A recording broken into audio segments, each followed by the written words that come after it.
বাংলাদেশের দেখেন হচ্ছে আপনার আউট দেখলে মনে হবে যে আপনার কিভাবে তারা আউট হয়েছে।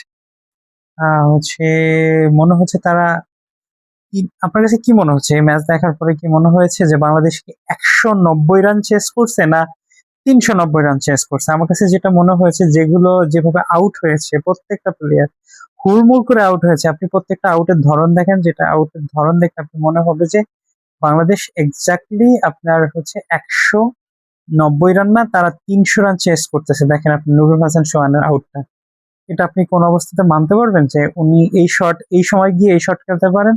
দেখেন আপনার তানজিম হাসান সাকিব, উনি গুগলিই বোঝেন নাই। আপনার দেখেন জাকির হাসান ওয়ানিকের আউট, সে আসলে কিভাবে কি খেলে আমার নিজের মাথায় কাজ করে না, সে কিভাবে কি খেলে।